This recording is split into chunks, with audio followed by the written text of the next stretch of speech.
कह रहा हूँ कैश फ्लो स्टेटमेंट क्यों बनाना है, मतलब तो जान ही जाएंगे और कैसे बनाना है ये भी सीख ही रहे हैं, बट मेरा क्वेश्चन है क्यों बनाना है। क्या कोई लॉ इस पे कहता है कि नहीं बनाना ज़रूरी है, या फिर ऐसे अपनी मर्जी है, ठीक है, कोई बना सकता है या नहीं बना सकता है। तो सबसे पहला क्वेश्चन है क्यों बनाना चाहिए। तो मैं सबसे पहले इस क्वेश्चन का आंसर दूंगा, तो आप सभी ध्यान से देखेंगे। तो मैं कह रहा हूँ कैश फ्लो स्टेटमेंट क्यों बनाना है। तो सबसे पहला जो चैप्टर का नाम है वो डाल लेते हैं। चैप्टर में स्टार्ट करने जा रहा हूँ आपके साथ, cash flow statement.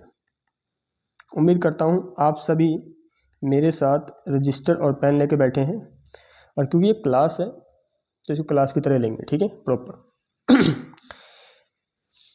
Cash flow statement deal करेंगे अकाउंटिंग स्टैंडर्ड 3 के साथ, ठीक है। सबसे पहले मैंने क्वेश्चन आपसे बोला कि क्यों बनाना है, वाई, क्यों बनाना है सर इसे। तो मैं कहूँगा कि क्यों का आंसर जो है वो फाइनेंशियल स्टेटमेंट देते हैं। तो दिमाग में फिर से एक बात आएगा कि सर फाइनेंशियल स्टेटमेंट ये क्या है। जैसे आपने पढ़ा था 11th में कि फाइनल अकाउंट्स जो पार्टनरशिप या सोल प्रोप्राइटरशिप होते हैं, एंड में अकाउंट मेंटेन करते हैं, profit and loss, balance sheet, इसको बोलते हैं ना फाइनल अकाउंट। यहाँ पे कंपनी के केस में हम बोलते हैं फाइनेंशियल स्टेटमेंट्स, हालांकि उसे ही बोलते हैं फाइनेंशियल स्टेटमेंट। तो फाइनेंशियल स्टेटमेंट के अंदर उसकी जो डेफिनेशन है वो एज पर कंपनीज एक्ट 2013 दिया हुआ है कि फाइनेंशियल स्टेटमेंट जो है वो इंक्लूड्स है। अगर मैं लिखूं कुछ बातें तो क्या लिखूंगा, फाइनेंशियल स्टेटमेंट्स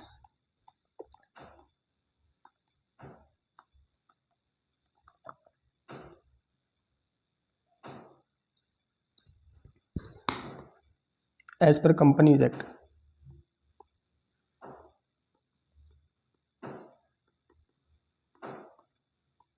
2013 includes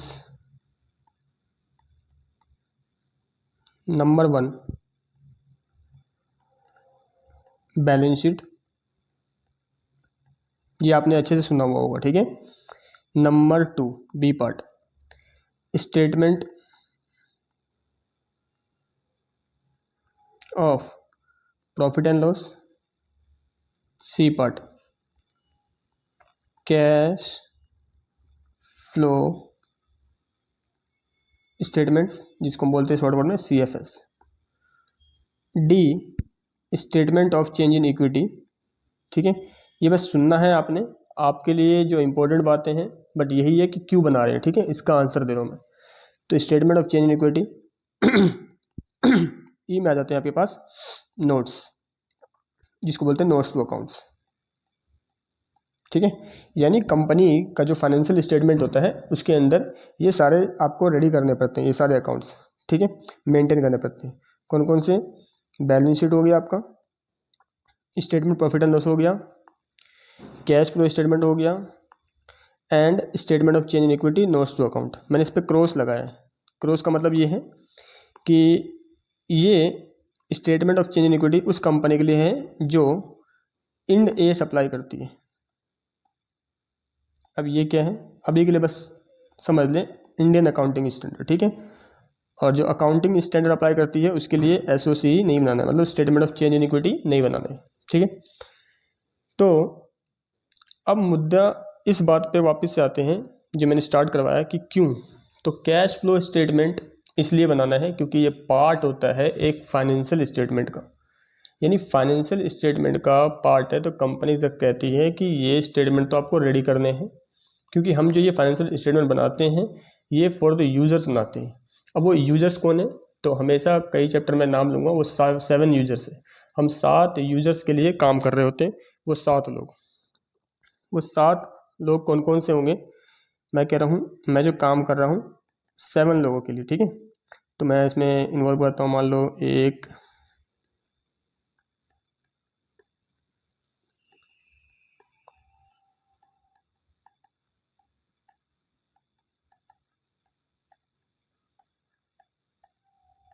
ये हो गए 7 लोग, ठीक है। तो मैं पहले वाले को नाम देता हूँ, जो हम काम करते हैं इसका नाम है इन्वेस्टर।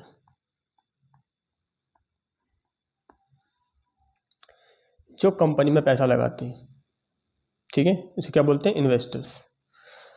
कंपनी में पैसा लगाने वाला एक और व्यक्ति होता है, उसे हम बोलते हैं लेंडर्स, जो हमें लोन देता है, ठीक है। यानी एक जो मालिक पैसा लगाता है, इन्वेस्टर्स, ठीक है, एक जिसे हम उधार लेकर पैसा लगाते हैं, लेंडर्स, या इसी को बोल सकते हैं हम क्रेडिटर्स, ठीक है। थर्ड आपके लिए आता है जो पैसा लगाता नहीं है ना लोन देता है बट वो मेहनत करता है, उसे बोलते हैं एम्प्लॉइज, ठीक है। और फोर्थ की बात करें तो फोर्थ आ गया पास अब, जिससे हम क्या करते हैं, सर्विस, जिसको हम सर्विस देते हैं, कस्टमर बोल लो, फिर उसके बाद जिससे हम लेते हैं उसे सप्लायर बोल लो, ठीक है। और आपके पास गवर्नमेंट बॉडीज आ जाती हैं, ठीक है। तो इन्वेस्टर हो गए, लेंडर हो गए, एम्प्लॉय हो गया, कस्टमर सप्लायर हो गया, गवर्नमेंट हो गए, तो ये कितने हो गए, 3 3 6, और एक सातवां हो गया आपके पास, तो ये 7th हो गया आपके पास जो कौन है, पब्लिक, कि हम जैसे लोग हैं, हम सारे पब्लिक है, सब जानती है।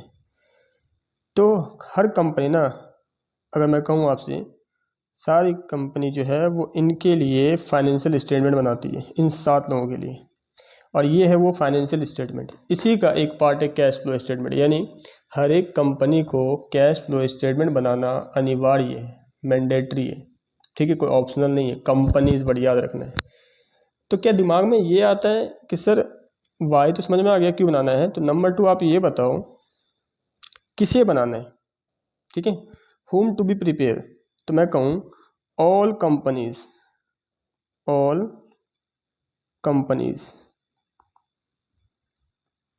Accept 1% company.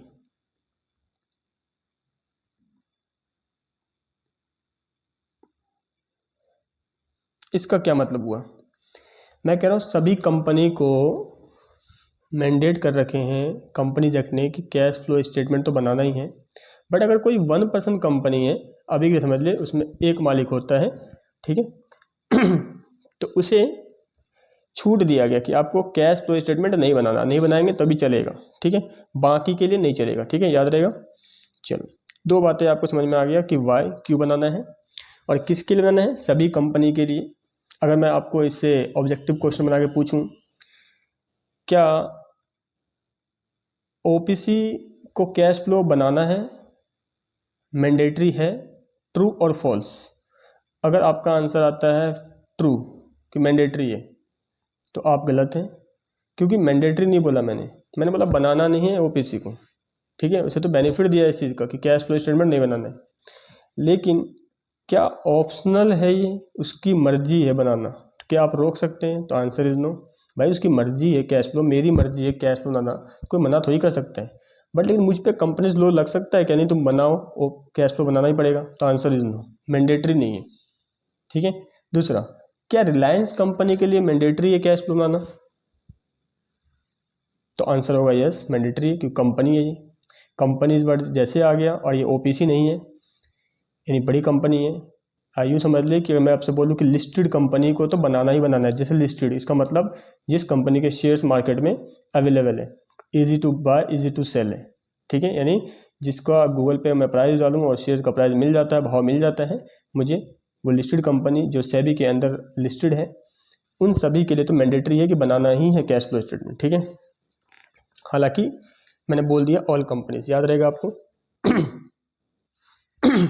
चलिए, तो 2 तो बेसिक बातें आपको क्लियर हो गया कि कैश फ्लो स्टेटमेंट क्यों बनाना है, क्योंकि ये पार्ट है फाइनेंशियल स्टेटमेंट का। दूसरा, किसे बनाना है, सभी कंपनी को एक्सेप्ट 1% कंपनी। मेरे साथ साथ आप चाहें तो लिख भी सकते हैं इसको, ठीक है, हालांकि ये नोट्स आपको बाद में मिल जाएगा नीचे डिस्क्रिप्शन में। थर्ड ये आता है सर कैसे बनाना है, हाउ, कैसे बनेगा, तो ये तो हम सीखेंगे पूरे क्लास में, ये तो सीखने वाले हैं। As per accounting standard 3 deal करेंगे, ठीक है, इस पे अकाउंटिंग स्टैंडर्ड अप्लाई करते हैं। अकाउंटिंग स्टैंडर्ड क्या है, समझ लो एक तरफ से एक गीता है, गीता में जो बातें लिखा है उसे मानना पड़ता है, ऐसे AS3 में जो बातें लिख दिया गया है उसे मानना पड़ेगा, यानी वो मैं अपने मन से नहीं बताऊंगा, जो बातें बताऊंगा आपको एज पर AS3 बताऊंगा, ठीक है। अकाउंटिंग करते वक्त अकाउंटिंग स्टैंडर्ड्स को हमें फॉलो करना पड़ता है, ठीक है। तो ये तो सीखेंगे ही कैसे बनेगा, ठीक है। अब दिमाग में आ रहा होगा सर ये तो समझ में आ गया कि क्यों बनाना है, किसे बनाना है, कैसे बनाना है बाद में सीख लेंगे, लेकिन सर मीनिंग तो बताओ, मतलब क्या होता है इसका। What is the meaning of cash flow statement, क्या आ रहा है क्वेश्चन नंबर 4 पॉइंट। सर इसकी मीनिंग बता दो। Meaning of cash flow statements, sir इसका क्या मतलब है, इसकी क्या मीनिंग है। देखो मीनिंग में बहुत सिंपल सा है, मैं कहता हूं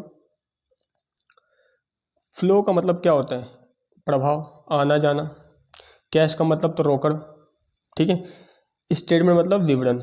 तो मैं अगर कहूँ कि सिर्फ कैश का आना जाना यानी इनफ्लो और आउटफ्लो ऑफ कैश, इनफ्लो और आउटफ्लो ऑफ कैश, लेकिन क्या सिर्फ कैश, तो कैश या बैंक भी या और कुछ भी, ठीक है। तो ये क्वेश्चन दिमाग में वापस आ गया कि सर इनफ्लो ऑफ कैश तो ठीक है, आउटफ्लो ऑफ कैश तो ठीक है, लेकिन कैश या और भी कुछ। तो मैं कहूँगा इसकी मीनिंग में लिखो flow of cash and cash equivalent. Equivalent को लिख लो हिंदी में कैश और कैश के जैसा,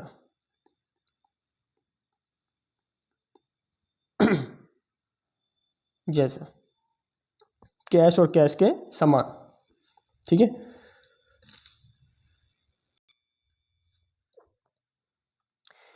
तो flow of cash and cash equivalent मतलब क्या हो गया कि कैश और कैश इक्विवेलेंट का फ्लो देखते हैं इसमें। फ्लो का मतलब हो सकता है आउटफ्लो भी और इनफ्लो भी। फ्लो का मतलब यहाँ पे क्या है, इनफ्लो और आउटफ्लो। कैश का प्रभाव, चाहे वो कैश आ रहा हो या कैश जा रहा हो, कैश फ्लो स्टेटमेंट सिर्फ स्पेसिफाई करता है कि कैश और कैश इक्विवेलेंट का इनफ्लो हो रहा है या आउटफ्लो हो रहा है, ठीक है। यही इसका मतलब है साधारण सा, ठीक है। अगर आपसे कोई पूछे कि what the meaning of cash flow statements, तो आप कहें सीधा flow of cash and cash equivalent. लेकिन अब दिमाग में एक बात यहाँ से ये निकल के आता है कि सर कैश तो समझ में आता है, कैश तो समझ में आता है, बट ये कैश इक्विवेलेंट क्या है, ये क्या है, यहाँ से ये निकल के आया। तो समझते हैं आगे कि what is the meaning of cash and cash equivalent. Cash and cash equivalent, इसका क्या मतलब है। तो AS3 कहता है कि कैश एंड कैश इक्विवेलेंट का मतलब है कैश ले लो, ठीक है, बैंक ले लो, ठीक है, और ले लो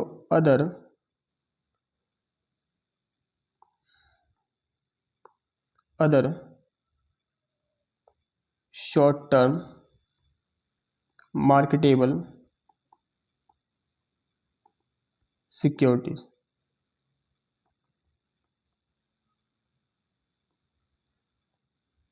जिसको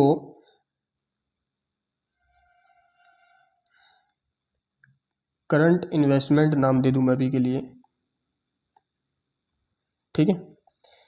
कह रहे हैं कैश ले लो ले लिया, बैंक भी आ जाएगा इसके अंदर, और कोई भी अगर शॉर्ट टर्म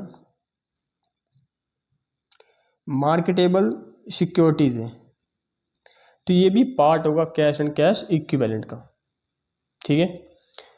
अब सर ये इसका क्या मतलब होता है, शॉर्ट टर्म मार्केटेबल सिक्योरिटी का क्या मतलब है यहाँ से ये क्वेश्चन आते हैं, तो इसका आंसर देंगे बिल्कुल। देखो जो मैं कहूँ easily easily to realizable within 3 months।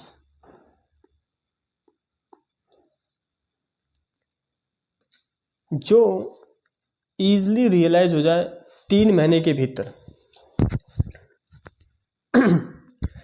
अब ये 3 महीने के भीतर कैसे? क्या रियलाइजेबल का मतलब क्या? अगर मैं फर्नीचर कल को बेच दूं तो 3 महीने के भीतर तो ये भी है। बिल्डिंग कल को बेच दूं, 1 महीने बाद बेच दूं, तो क्या ये शॉर्ट टर्म मार्केटेबल सिक्योरिटीज़ है? तो आंसर इज नो। मैं कह रहा हूँ जिस टाइम मैंने अगर आज रिलायंस कंपनी का शेयर लिया है और मेरा इंटेंशन आज के आज ये है कि 3 महीने के अंदर बेच दूंगा, आज लिया आज के आज, यानी क्या मैं कह सकता हूँ इसके अंदर रियलाइजेबल ही खाली ध्यान नहीं रखना, क्या हम इसमें इंटेंशन भी देखेंगे?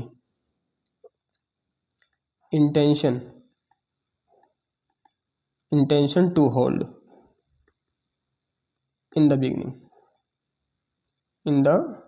बिगिनिंग, इसका मतलब यस इंटेंशन भी देखा जाता है। जैसे मान लो मैंने क्या किया, रिलायंस के शेयर ले लिए और मेरा लेते ही इंटेंशन था कि मैं इसे लॉन्ग टर्म में रखूँगा अपने पास, तो बिक तो ये भी सकता है। तो क्या ये मार्केटेबल सिक्योरिटी है? तो आंसर इज नो।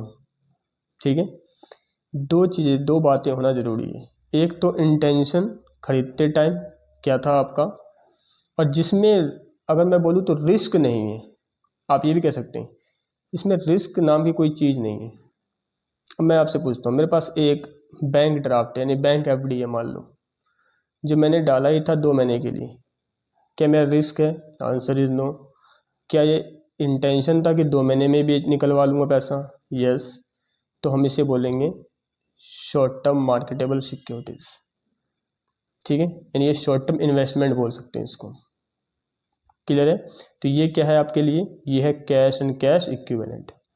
लेकिन अगर मैंने एफडी करवा दिया है 8 महीने के लिए, ध्यान सुनना, 8 महीने के लिए मेरा इंटेंशन था 8 मंथ्स के लिए, तो मुझे बताओ एफडी करवाते वक्त मेरा इंटेंशन 8 महीने का था, तो रियलाइजेबल भी 8 महीने में ही होगा कहीं ना कहीं। ठीक है, तो ये आपके पास शॉर्ट टर्म इन्वेस्टमेंट नहीं कहलाएगा। ठीक है, sorry, short term marketable security नहीं कहलाएगा। इन्वेस्टमेंट तो शॉर्ट टर्म ही है, बट ये कैश एंड कैश इक्विवेलेंट नहीं है। तो समझते हैं इसको वापस से। मैंने कहा other short term marketable securities. Marketable security आपके टीचर ने बता दिया होगा कि करंट इन्वेस्टमेंट जो है उसे हम कैश मान लेंगे। मैं कह रहा हूँ नहीं, आपको सीखना है अच्छे से। ठीक है, करंट इन्वेस्टमेंट को कैश मानना गलत है बिल्कुल, लेकिन क्योंकि बुक के क्वेश्चंस इस अजम्पशंस पे हैं तो हम उसको सॉल्व बेशक करते वक्त उसको यूज़ कर लेते हैं, बट ये बिल्कुल गलत है।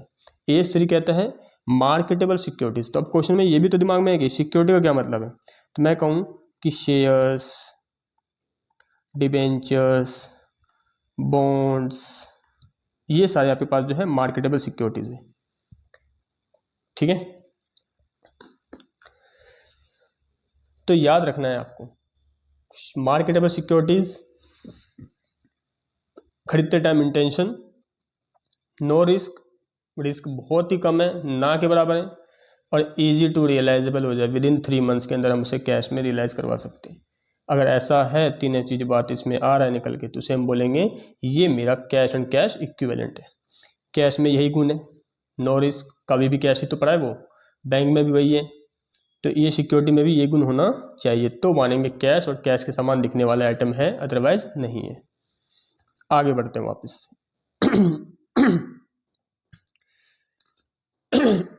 सॉरी गला खराब है तो मैंने कितनी बातें बताया आपको। सबसे पहले तो बताया कि क्यों बनाना है, दूसरी बात बताया मैंने आपको किसे बनाना है, तीसरा बताया इसका मीनिंग। ठीक है, कैसे बनाएंगे तो बाद में देख लेंगे। मीनिंग में बताया कि cash flow means flow of cash and cash equivalent. जो फ्लो है वो inflow as well as outflow. ठीक है फिर बताया इसमें sir cash and cash equivalent क्या मतलब होता है, तो मैंने कहा कैश ले लेंगे, बैंक ले लेंगे, मतलब कैश को भी कैश मानेंगे, कैश इक्विवेलेंट, बैंक को भी कैश एंड कैश मानेंगे।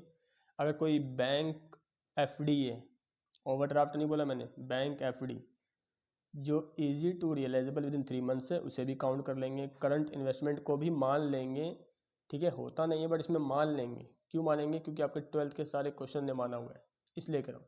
बट जब आगे आप यही चैप्टर पढ़ेंगे या फिर मैं ही पढ़ाऊँगा आपको CF इंटर के अंदर या कॉलेज में, तो बताऊँगा ये गलत है, ठीक है। अभी के लिए तो मानना है आपको, मार्क्स इसी के मिलेंगे।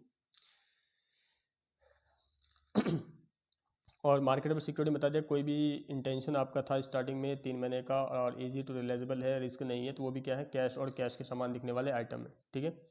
ये बोलता है AS3, ये मैं नहीं बोल रहा हूँ, ठीक है। कौन बोलता है? AS3। तो यहाँ तक तो आपको क्लियर हो गया मीनिंग, ठीक है। अब ये इनफ्लो आउटफ्लो क्या है, देखो मैं कुछ एग्जांपल दे रहा हूँ, आप बताना इनफ्लो है या आउटफ्लो है, ठीक है। मैं बैंक से लोन ले रहा हूँ, कैश पे फोकस करना है, ठीक है, पैसे पे।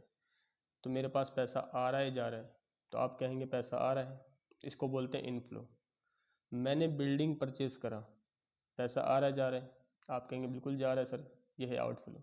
हालांकि उम्मीद करता हूँ ये बातें आपको पता है। इनफ्लो मतलब कितना पैसा आ रहा है, आउटफ्लो मतलब कितना पैसा जा रहा है। मैंने कैश बोला है, ध्यान रखना, कैश एंड कैश वाले आइटम का इनफ्लो आउटफ्लो। मैं बिल्डिंग का नहीं बोल रहा हूँ, स्टॉक का नहीं बोल रहा हूँ, कुछ का नहीं बोल रहा हूँ, सिर्फ कैश एंड कैश इक्विवेलेंट का इनफ्लो एंड आउटफ्लो। चलते हैं आगे। मीनिंग के बाद, मीनिंग समझ में तो आ गया आपको। और मैं कहूँ कि कैश फ्लो के अंदर कैश फ्लो कैसे बनेगा, तो AS3 कहता है, देखो भाई इसमें ये AS3 जो है वो फॉर्मेट देता है, ठीक है। AS3 कहता है कि हम कहीं ना कहीं कैश फ्लो का जो प्रभाव है वो 3 फॉर्म में ही देख पाते हैं। एक ऑपरेटिंग के फॉर्म में, सेकंड इन्वेस्टिंग के फॉर्म में, थर्ड फाइनेंसिंग के फॉर्म में। यानी 3 एक्टिविटीज़ है, ऑपरेटिंग एक्टिविटीज़, इन्वेस्टिंग और फाइनेंसिंग, ठीक है, एक्टिविटीज़। यानी AS3 कहता है कि जो कैश का इनफ्लो आउटफ्लो है ना, वो 3 ही एक्टिविटी के द्वारा हो सकता है, या तो वो होगा ऑपरेटिंग या इन्वेस्टिंग या फाइनेंसिंग, ठीक। अब दिमाग में ये आता है कि सर ऑपरेटिंग का क्या मतलब होता है, इन्वेस्टिंग का क्या मतलब होता है और फाइनेंसिंग का क्या मतलब होता है। तो सबसे पहले मैं बात करूँगा आपके पास किस चीज़ की, फाइनेंसिंग की। अब दिमाग में ये भी चल गया होगा आपके तुरंत कि सर फाइनेंसिंग पहले क्यों बताया, लिखा तो आपने ऑपरेटिंग है। समझाते हैं आराम से, पहले फाइनेंसिंग देखते हैं। मैं कह रहा हूँ फाइनेंस का क्या मतलब होता है, क्या फाइनेंस का मतलब अरेंजमेंट ऑफ फंड होता है, फंड का अरेंज करना? Answer is yes. अब मुझे बताओ मैं फंड अरेंज कहाँ से कर सकता हूँ? कंपनी हूँ मैं, आप कंपनी है, तो आप पैसे जो है वो कहाँ से अरेंज करेंगे?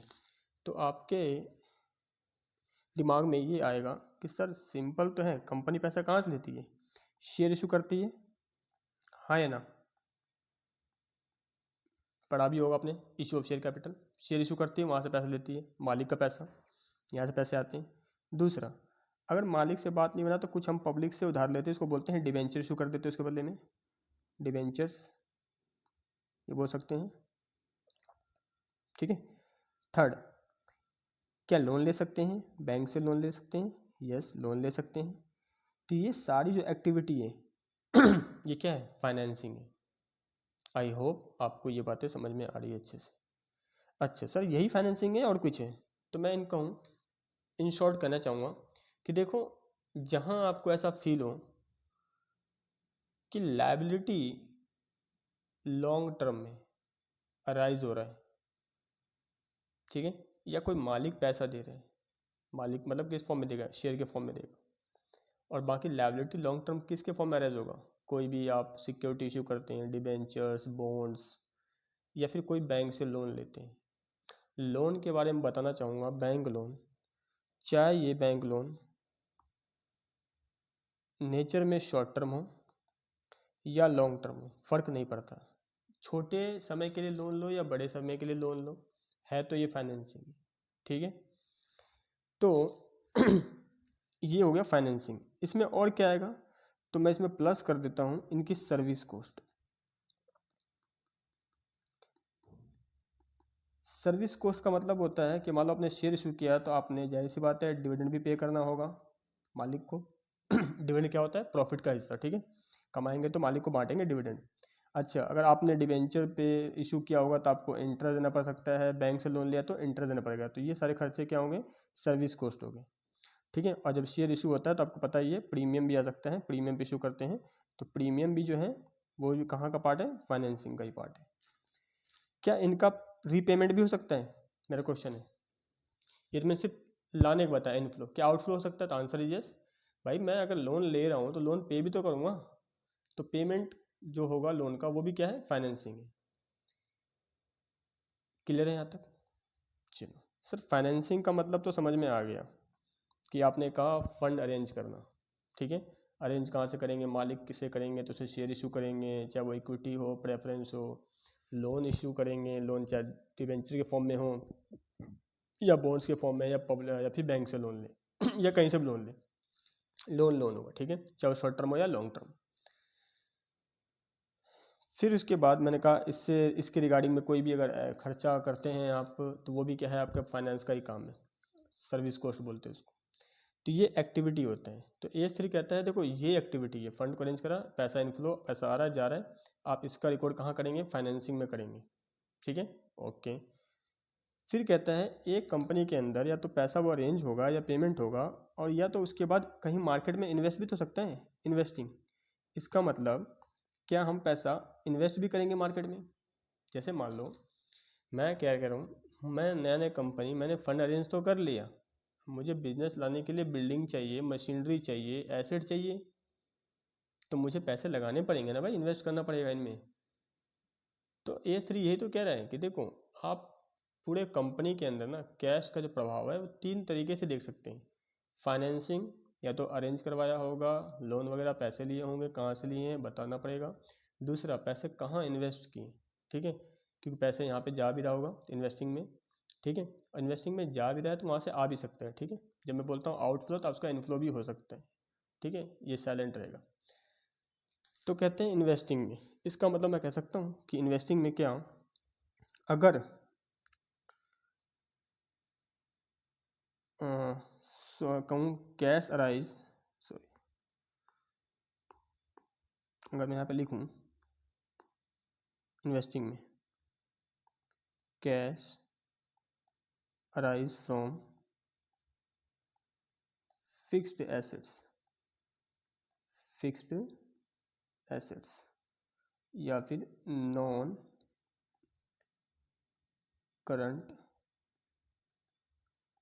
इन्वेस्टमेंट या इनकम रिलेटिंग टू इन्वेस्टिंग। इनके नोट्स आपको क्लियर भी मिल जाएंगे, मैं ट्राई करके दे दूंगा आपको बना के, बट अभी क्योंकि मैं समझा रहा हूँ तो ये क्लियर भी ना हो तो आप साथ में लिख सकते हैं। ठीक है, और इतना भी गंदा तो नहीं है, मैं बोल भी रहा हूँ साथ में, और मैं बहुत स्लो करवा रहा हूँ, अभी फर्स्ट क्लास है, मैं उम्मीद करता हूँ बिल्कुल स्लो चलेंगे, कोई जल्दबाजी नहीं है। जब आप बिल्कुल आपका जड़ बिल्कुल बेस मजबूत होगा, बस मैं इतना कहूँगा, आप अपना भरोसा मुझ पर रखें, एक एक बातें आपको क्लियर करवाऊँगा। ठीक है, और आपको लास्ट में फील होगा ऐसा कि आपने एक्चुअल में कुछ सीखा है। ठीक है, रटा नहीं है। इन्वेस्टिंग पे आते हैं वापस। तो मैंने क्या बताया कि A3 क्या कहता है, देखो फ्लो ऑफ कैश, 3 एक्टिविटी, 3 क्रियाकलाप से हो सकती है, या तो फंड अरेंज करवा रहे हैं आप, या पैसे लगा रहे हैं कहीं इन्वेस्ट कर रहे हैं, तीसरा, या उस पैसे का आप धंधे में यूज़ कर रहे हैं। ऑपरेटिंग का मतलब होता है, मैं कहूँ ऑपरेटिंग का मतलब नॉर्मली कह सकते हैं, ऑपरेटिंग जो है आपके पास धंधे, क्या आपको हिंदी में ऐसे लिखना है, नहीं सब मीनिंग लिखवा दूंगा आप हम। ठीक है, समझने के लिए बता रहा हूँ मैं। ठीक है, धंधे में मतलब जैसे मैंने कहा भाई मैं कंपनी स्टार्ट करा, पैसे भी अरेंज हो गए, बिल्डिंग ले लिया, मशीनरी आ चुका है, अब गुड्स बनाने हैं, सामान बनाने हैं, कुछ माल खरीदना पड़ेगा मार्केट जाके, उसे रेडी करना पड़ेगा, फिर उसे बेचेंगे, तो अब वो पैसा कहाँ लग रहा है? धंधे में लग रहा है। उसे बोलते हैं ऑपरेटिंग। जैसे मैं पढ़ा रहा हूँ, तो पढ़ाने के लिए तो भाई मेरे पास जो भी आपके पास इन्वेस्टमेंट तो कर ही दिया मैंने, टैब वगैरह में, मोबाइल वगैरह, माइक वगैरह में। अब मैं स्टार्ट कर दिया पढ़ाना, तो इसमें जो भी अदर कोस्ट आएंगे, ठीक है। तो अभी के लिए मान लो इस पेन का कॉस्ट मान लो, कुछ भी मान लो ऐसे ही, ठीक है, पेपर कॉस्ट मान लो। तो ये सब क्या है? धंधे में लग गया। पैसे लग गया का मतलब मैंने वापस बताया कि इन्फ्लो भी हो सकता है, ठीक है। धंधे से कमाई आ भी तो सकती है ना, जा ही क्यों सकती है, तो आना भी है यहाँ पे। तो कहते हैं इन तीन के अलावा ना और कहीं कोई एक्टिविटी नहीं हो सकती कैश का। तो बिल्कुल बात सही है, आप खुद सोच के बताओ, क्या इन तीन के अलावा कहीं भी कैश का इनफ्लो आउटफ्लो बता सकते हैं आप? कोई भी ऐसा ट्रांजेक्शन सोच के बताओ आप कहोगे सर इन्वेस्टमेंट बेच दिया। मैं कहूँ ठीक है बेच दिया, देखो लिखवा जाए मैंने इन्वेस्टिंग। सर बिल्डिंग बेच दिया तो देखो इन्वेस्टिंग। सर स्टॉक बेच दिया तो देखो ऑपरेटिंग, धंधे का। सर बैंक से लोन दिया तो देख लो फाइनेंसिंग। तो क्या समझ में आया? सर कैश पड़ा हुआ है, बैंक बैलेंस पड़ा हुआ है, मार्केटेबल सिक्योरिटी पड़ा हुआ है, एफडी है 3 महीने के अंदर वाला। तो मैंने पहले स्टार्टिंग बताया था, ये तीन एक्टिविटी नहीं है, ये क्या है? ये रहा कैश एंड कैश इक्विवेलेंट, ये यहाँ ट्रांसफ़र हो जाएगा। क्या इसमें इस चार के अलावा कुछ दिखा आपको? और यही चार में दिमाग लगाना है, माथा पच्ची करना है बस। और ये इतना सरल कर दूंगा मैं आपके लिए कि आपके ब्लड में ना कैश फ्लो स्टेटमेंट घूमेगा नस नस में, ठीक है। तो उम्मीद करता हूँ कि आपको ये इस तरीके की बातें समझ में आएगी। 3 एक्टिविटी इसके अंदर आती है, इसका फॉर्मेट भी दिया हुआ है AS3 के अंदर कैसे बनेगा, ये मैंने कुछ एग्जांपल दे दिए आपको, ठीक है। तो अगर मैं एग्जांपल दूँ तो क्या आप वो कैच कर पाएंगे कि 3 में से कहाँ जाएगा? मैं ट्राई कर रहा हूँ। और आप एक काम और कर सकते हैं, पोज करके आप क्वेश्चन सुने, पोज करें और साइड में लिखें, और आपकी बातें देखने कितना सही हो रहा है। अगर सारा सही हो जा रहा है तो आप कमेंट में कह सकते हैं कि मेरे सारे क्वेश्चन जितने आपने पूछे सारे सही है, यस कर दे या नो कर सकते हैं, ठीक है। बोल तो स्टार्ट करता हूँ। मैंने शेयर इशू किया, सिर्फ बताना है किस में जाएगा, ऑपरेटिंग में, इन्वेस्टिंग में या फाइनेंसिंग में। आओ घर घर खेलते हैं। एक घर बनाया मैंने ऑपरेटिंग का, एक घर बनाया मैंने इन्वेस्टिंग का, एक घर बनाया मैंने फाइनेंसिंग का, ठीक है। बस आपको ट्रांजेक्शन दूंगा, बताना है कहाँ जाएगा, ठीक है। नंबर 1, सबसे फर्स्ट ट्रांजेक्शन, पहला issue of shares. Issue of shares बताओ। तो आप कहेंगे क्या सर इतना आसान है, इशू ऑफ शेयर्स है, फंड का अरेंजमेंट है, धंधे का नहीं है, इन्वेस्ट भी नहीं है, कहाँ है? फाइनेंसिंग, ठीक है। साथ साथ करना बिल्कुल मेरे साथ साथ। नंबर 2 परचेज ऑफ बिल्डिंग है, परचेज ऑफ बिल्डिंग। क्या सर इतना आसान क्वेश्चन, कोई धंधे का थोड़ी है, आपने इन्वेस्ट किया होगा, फाइनेंसिंग भी नहीं है। तीसरा परचेज ऑफ पेटेंट्स। अब ये क्या आ गया? पेटेंट्स समझ लें अभी के लिए इंटेंजिबल एसेट्स, ठीक है।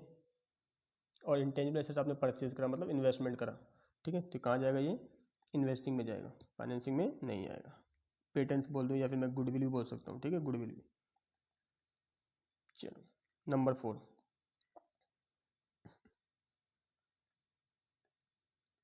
Rent receive.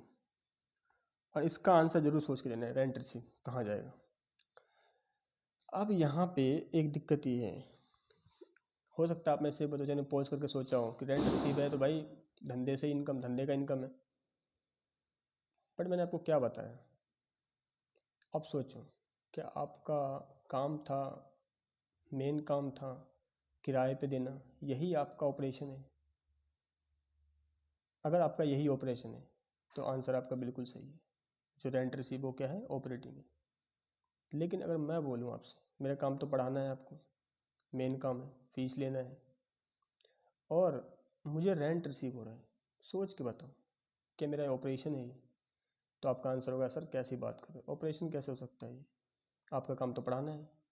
तो यस, पढ़ाना है तो रेंट क्यों रिसीव हो रहा होगा, क्योंकि मैंने पैसे कहीं इन्वेस्ट करे होंगे बिल्डिंग्स में, और वो खाली पड़ा था तो मुझे देखा नहीं गया, मैंने रेंट पे लगा दिया तो रेंट से इनकम आ गया। तो ये कहाँ का है ये? बोलेंगे सर अब समझ में आ गया, वो है इन्वेस्टिंग का।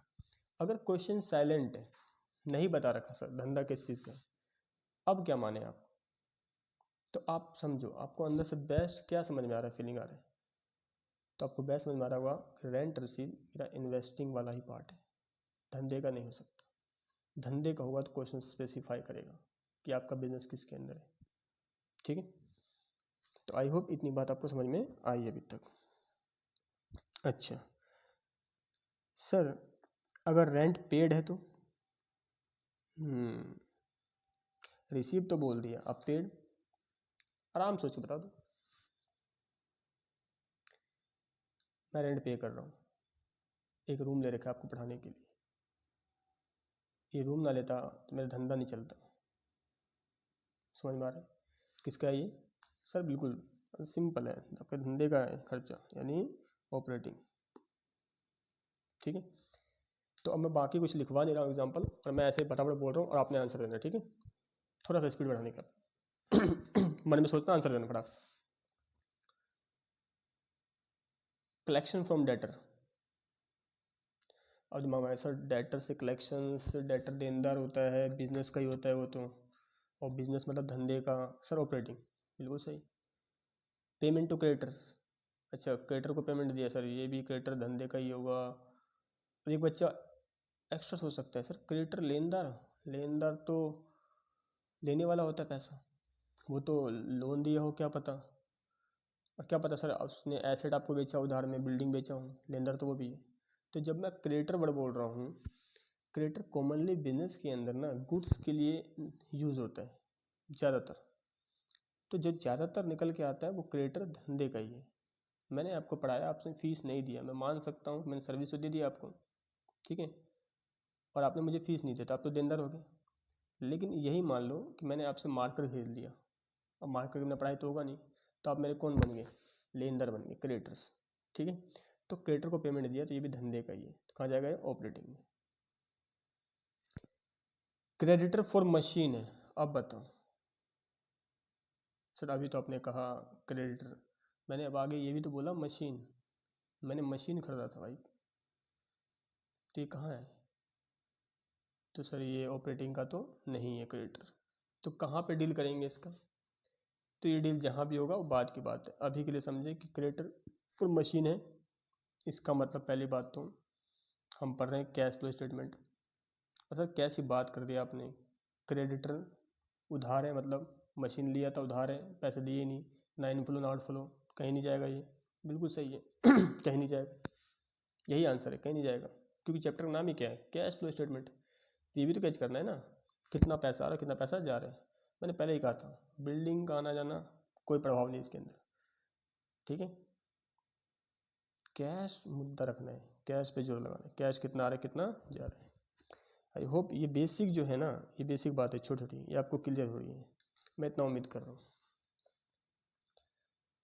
पिकअप तो कर दूंगा मैं आपको, ठीक है, स्पीड करके कोर्स टाइमली भी हो जाएगा, ज़्यादा टाइम नहीं लगेगा मेरे को। लेकिन जब ये बातें दिमाग में घूम जाए ना आपके, कि इन्वेस्टिंग क्या है, फाइनेंसिंग क्या है, ऑपरेटिंग क्या है, कैश फ्लो क्यों, कैसे, कब बनाना है, तो मैं उम्मीद करता हूँ बाकी आगे का ना मक्खन जैसा है सब कुछ, बहुत ही सरल है। ठीक, तो चलते क्लास की लेंथ पे नहीं आना, फर्स्ट क्लास है, मैं उम्मीद करके चल रहा हूँ कि फर्स्ट क्लास है, बिल्कुल आप आराम से पढ़ें। मैं इसको समरी भी बना दूंगा इसका कि मैंने क्या क्या बताया आज का, ठीक है, वो 5 मिनट में भी हो जाएगा, कहने कि ये सारी 5-10 मिनट की बात है, और मैंने 40 मिनट के आसपास ले लिया, तो लिया है तो कुछ कारण हो सकता है। ठीक है, चलो अच्छा, मैं कुछ क्वेश्चन पूछने वाला बता दूँ फटाफट। डिबेंचर इशू किया सर, डिबेंचर डिबेंचर फंड का अरेंजमेंट है सर, ऑपरेटिंग नहीं है, इन्वेस्टिंग नहीं है, फाइनेंसिंग, बिल्कुल सही है। डिविडेंड पे किया, डिविडेंड पे किया, पे क्यों करेंगे? डिविडेंड कमाया, प्रॉफिट को पे करेंगे, मालिक को पे करते हैं, अच्छा सर ये फाइनेंसिंग है क्योंकि मालिक से पैसा लिया होगा। डिविडेंड रिसीव किया, तो डिविडेंड रिसीव क्यों करेंगे? क्योंकि पैसा हमने कहीं इन्वेस्ट किया होगा, तो यस इन्वेस्ट किया होगा तभी तो पैसा मिला आपको। इंटरेस्ट रिसीव क्यों हुआ? क्योंकि पैसा कहीं इन्वेस्ट किया है, यानी इन्वेस्टिंग। रेंट क्यों मिला? क्योंकि कहीं आपने इन्वेस्ट किया होगा।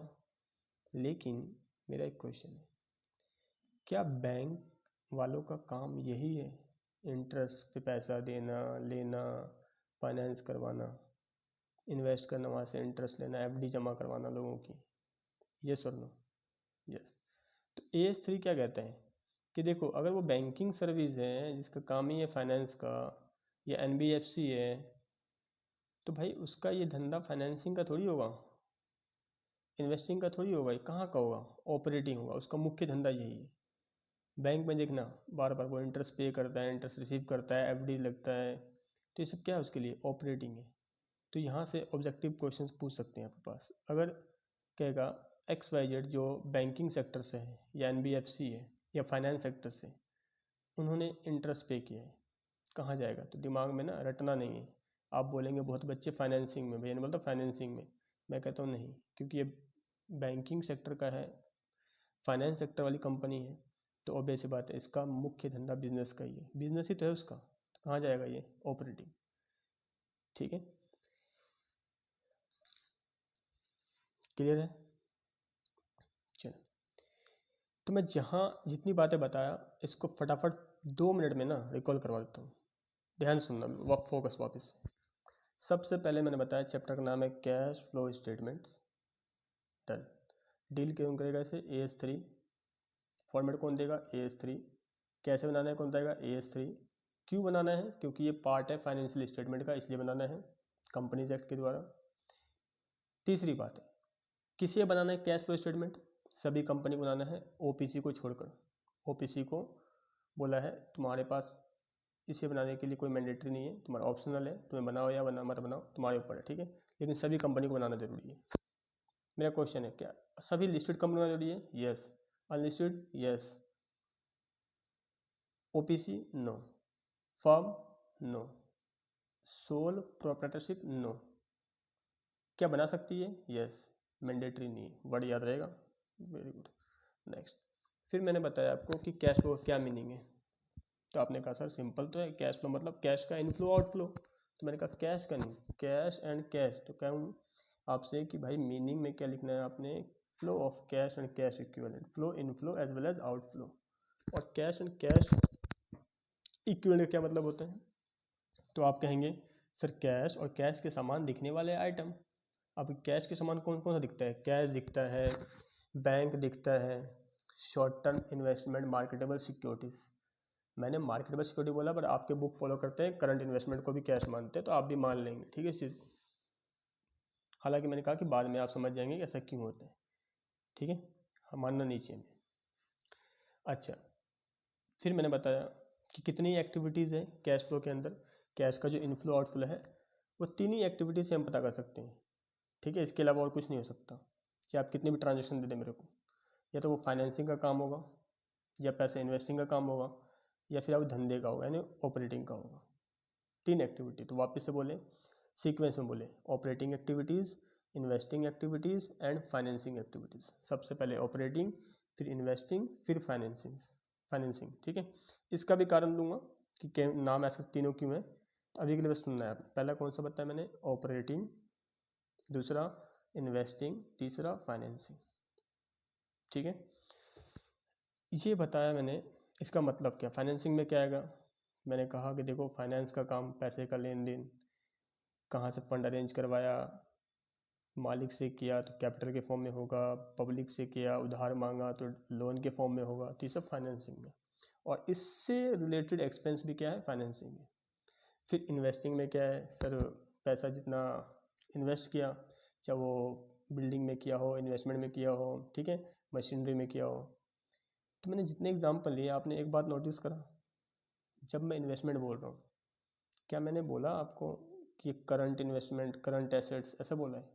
मैंने बोला building, goodwill, patents, machinery, non current investments, short term जा सकता है, बट अभी तुम्हारे एग्जाम में तो है नहीं शॉर्ट टर्म, मैंने पहले कह दिया कि कैश फ्लो उसे कैश मानना है शॉर्ट टर्म को। तो ये सब क्या है?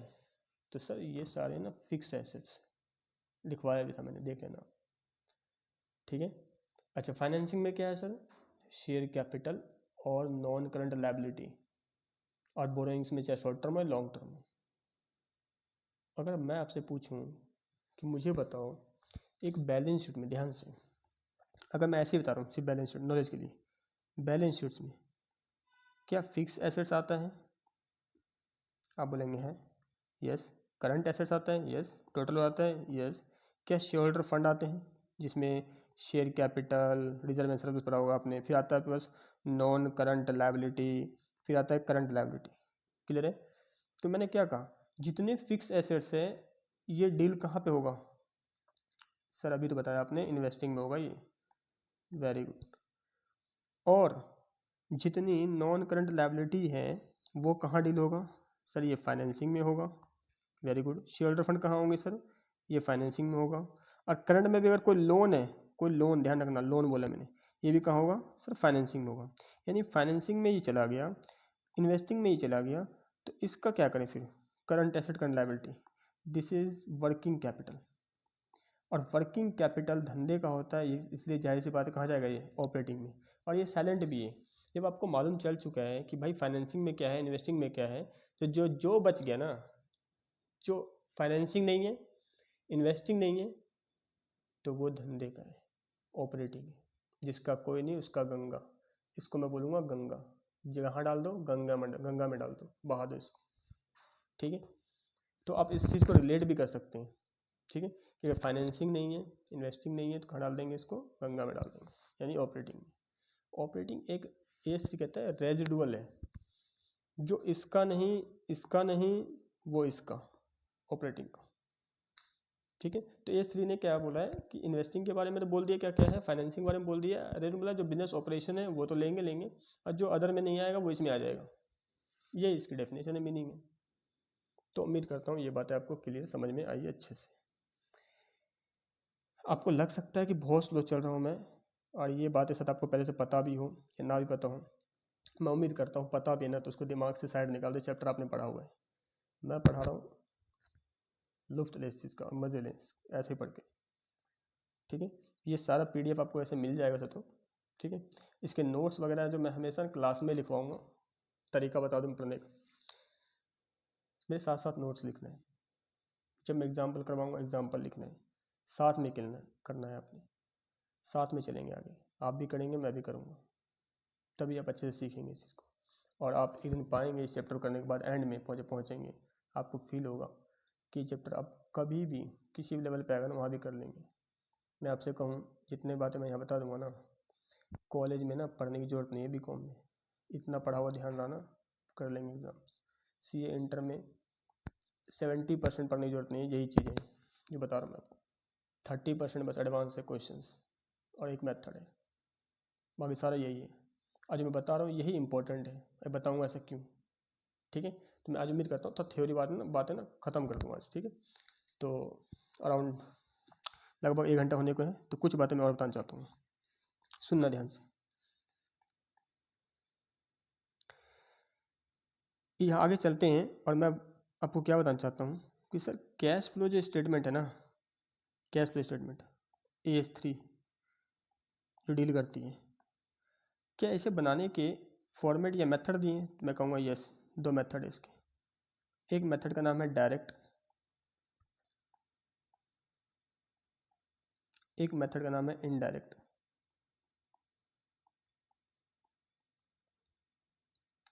डायरेक्ट मेथड और इनडायरेक्ट मेथड। सर ये डायरेक्ट क्या है और इनडायरेक्ट क्या है? डायरेक्ट किसको बोलेंगे और इनडायरेक्ट किसको बोलेंगे? अब इसको समझते हैं, डायरेक्ट और इनडायरेक्ट। सॉरी, मैं कहता हूँ 1 लाख रुपए का बिल्डिंग खरीदा, आपको बताना है डायरेक्ट या इनडायरेक्ट। तो आप कहेंगे सर ये कैसी बात है, आप मुझसे ही पूछ रहे हैं। मैं कह रहा हूँ भाई सीधा पकड़ में नहीं आ रहा, पैसा आ रहा है जा रहा है। जब आपको सीधा कारण पता है कि पैसा आया या गया, वो डायरेक्ट है। ठीक है? इन्वेस्टमेंट कर दिया मैंने 1 लाख रुपए का, कैश गया, सर डायरेक्ट। लोन ले लिया, पैसा आया, डायरेक्ट। डेटर से पैसे मिले, डायरेक्ट। रेंट दिया, डायरेक्ट। सर गुडविल खरीदा, डायरेक्ट। सर बैंक से लोन लिया, डायरेक्ट। यानी डायरेक्ट मेथड कहता है कितना पैसा आया कितना पैसा आ गया सीधा सीधा बताओ, यही डायरेक्ट है। इनडायरेक्ट कहता है कि देखो जितना पैसा आया आया जितना गया ये तो बताओ, लेकिन पता है क्या, बहुतों या आपके स्कूल में भी टीचर ने बताया होगा शायद, कैश फ्लो के दो मेथड है, डायरेक्ट इनडायरेक्ट। और मैंने ही बताया दो मेथड है, बट मेरी बात पूरी नहीं हुई अभी। मैं कह रहा हूँ ये कैश फ्लो के मेथड नहीं है, तो यहीं दिक्कत बड़ी है। कैश फ्लो में 3 एक्टिविटी बताया मैंने आपको, रिकॉल करवा दूँ। 3 एक्टिविटी कौन सा बताऊँ? एक तो ऑपरेटिंग एक्टिविटी, एक इन्वेस्टिंग एक्टिविटी, एक फाइनेंसिंग एक्टिविटी। तो अब जो मैं बात कर रहा हूँ ध्यान से सुनना, और आपने अगर किसी आपके दोस्तों ने पहले पढ़ा भी है तो उससे पूछना भी कि कैश फ्लो कितने मेथड है। सीधा बोलेगा तो बोलना कैश फ्लो मेथड नहीं है, इन्वेस्टिंग और फाइनेंसिंग ऑलवेज डायरेक्ट होते हैं। इसके एग्जांपल दिए भी मैंने, क्यों? सीधा पैसा आ रहा है, सीधा पैसा जा रहा है। इसका मतलब ऑपरेटिंग के लिए 2 ऑप्शन है, या तो वो इनडायरेक्ट से होगा या वो डायरेक्ट से होगा। यानी कैश फ्लो में सर इन्वेस्टिंग फाइनेंसिंग हमेशा डायरेक्ट होता है। हाँ, जब मैं क्वेश्चंस करवाऊंगा देखना, सीधा पैसा आ रहा है जा रहा है मुझको रिकॉर्ड करते हैं। तो ये इनडायरेक्ट क्या है, जहाँ पे ना कैश का आना जाना नहीं पकड़ते हम, कान ऐसे नहीं पकड़ेंगे, इसको ऐसे पकड़ेंगे, ऐसे आके, इतना फर्क है। घूम के आएंगे, क्यों आएंगे? सीखना है ना, भी आराम से सीखेंगे, कोई दिक्कत नहीं, खाली समझ ले भी। तो सर ये डायरेक्ट इनडायरेक्ट मेथड 2 मेथड से सीखना पड़ेगा। तो आपके लिए बल्ले बल्ले ये है, इंजॉय करो कि आपके इस लेवल में सिर्फ ये है। ये सिर्फ कहता है आपको सिर्फ इनडायरेक्ट मेथड से करना है, डायरेक्ट से नहीं करना है। तो डायरेक्ट कहाँ पढ़ेंगे आप? बीकॉम में? नो, बीकॉम में यही है, सी एंटर। जब आप प्रोफेशनल कोर्स करेंगे वहाँ पढ़ेंगे, क्योंकि वहाँ तो कंप्लीट होता है ना, उसके अलावा तो कहीं है नहीं, सी एंटर पढ़ेंगे। तो सर डायरेक्ट मेथड सिर्फ ऑपरेटिंग के लिए ये है। अब क्लियर हुआ, ऑपरेटिंग को हम 2 तरीके से कर सकते हैं, डायरेक्ट और इनडायरेक्ट। वो भी क्यों करेंगे, क्या ऐसा क्यों कहता है कि इनडायरेक्ट जरूरी है, इसकी बात कर लेते हैं पहले। सुनो, तो ये मेथड लगाती कौन है, डायरेक्ट इनडायरेक्ट? कौन सी कंपनी? नंबर 1, अगर वो इंश्योरेंस कंपनी है, इंश्योरेंस कंपनी जिसे रेगुलेट करती है insurance regulatory development authority, IRDA, तो ये कहती हैं कि इसे कैश फ्लो स्टेटमेंट बनाना है जिसमें ऑपरेटिंग एक्टिविटी है, वो किससे बनाना है? डायरेक्ट। ठीक है, अब ये नाम पता कैसे पड़ जाता है डायरेक्ट? बताता हूँ मैं। जब मैंने कहा कि इसे डायरेक्ट करना है, सोच के देखो, ये ऑलरेडी डायरेक्ट था, तो ये पूरा क्या बन गया? डायरेक्ट। समझ में आई इतनी बात? तो कह रहा है इंश्योरेंस कंपनी के लिए। अच्छा सर, अगर इंश्योरेंस नहीं है, अदर है, तो अदर है तो उसके लिए क्या है? Indirect, indirect for other. क्या सर कोई ऐसा रूल है कि मतलब इनडायरेक्ट ही करना है? तो यस, अगर लिस्टेड कंपनी है, वर्ड ध्यान रखना क्या बोला मैंने, लिस्टेड कंपनी जिसे सेबी रेगुलेट करती है, सेबी उसके रूल से चलती है, security exchange board of India, ये कहती है जितनी भी लिस्टेड कंपनी है वो कैश फ्लो को बनाएगा इनडायरेक्ट मेथड से, और जो इंश्योरेंस कंपनी है वो बना सकता है डायरेक्ट मेथड से। अब क्वेश्चन एक और आया कि सर इंश्योरेंस कंपनी लिस्टेड नहीं होती क्या? अगर इंश्योरेंस कंपनी लिस्टेड है, ठीक है, HDFC लाइफ इंश्योरेंस लिस्टेड है, शेयर का प्राइस है, तो ये दोनों से कर सकती है, डायरेक्ट और इनडायरेक्ट दोनों से करना होगा इसे। याद रहेगा? आई होप आपको अच्छा लग रहा है, समझ में आ रही बात। तो सर ये तो क्लियर हो गया, कैश फ्लो स्टेटमेंट के 2 मेथड नहीं होते, ऑपरेटिंग के 2 मेथड होते हैं। आपने बोला इनडायरेक्ट और डायरेक्ट, यानी ऑपरेटिंग को 2 से कर सकते हैं, बाकी फाइनेंसिंग इन्वेस्टिंग हमेशा डायरेक्ट होता है, क्योंकि इसमें कैश का प्रभाव देखते हैं कितना आ रहा है कितना जा रहा है। सीधा कान नहीं पकड़ते, कान घुमा के पकड़ते हैं, उसे बोलते हैं इनडायरेक्ट। सेबी के लिए इनडायरेक्ट। क्यों सर ऐसा? क्योंकि जब आपको समझ में आएगा ना इनडायरेक्ट क्या है, क्वेश्चंस की इन्फॉर्मेशंस क्या है, तो ये मैं एंड में आपको आंसर दूंगा या मिड में दूंगा, चैप्टर के मिड में। क्यों? अभी के लिए बस नाम समझ लें, डायरेक्ट और इनडायरेक्ट। चलो, ये बात तो समझ में आ गया आपको कि 2 मेथड याद रहेगा मेरे को, और इंश्योरेंस कंपनी के लिए डायरेक्ट ऑप्शन है, बाकी के लिए इनडायरेक्ट। और आपके कोर्स का पार्ट भी क्या है? इनडायरेक्ट। ठीक है, इनडायरेक्ट मेथड। उम्मीद कर रहा हूँ अभी तक आपको मज़ा तो आ रहा है इसमें। थोड़ा बोरिंग भी हो सकता है क्योंकि स्लो चल रहा हूँ मैं, आदत है ना, ऑफलाइन पढ़ाने की आदत है, तो ऑनलाइन अब कैमरे में देख के हेजिटेशन सब होता है। तो गला भी ख़राब स्टार्टिंग में था, अब थोड़ा ठीक है। तो मैंने जहाँ तक जो बातें बताया ये मान चल रहा हूँ क्लियर है। और क्योंकि 1 आवर हो गया, मैं चाहता हूँ कि थ्योरी का जो कंसेप्ट था वो यहाँ तक क्लियर हो चुका है आपका। इसके आगे और थोड़ा स्पीडली नेक्स्ट क्लास में करेंगे। अभी थोड़ा लाइट रखते हैं बिल्कुल, ठीक है। धन्यवाद आप सभी का जुड़ने के लिए, पढ़ने के लिए। साथ में पढ़ेंगे, साथ में बढ़ेंगे, उम्मीद करता हूँ आपसे। चलो ओके, बाय। आज के लिए इतना ही।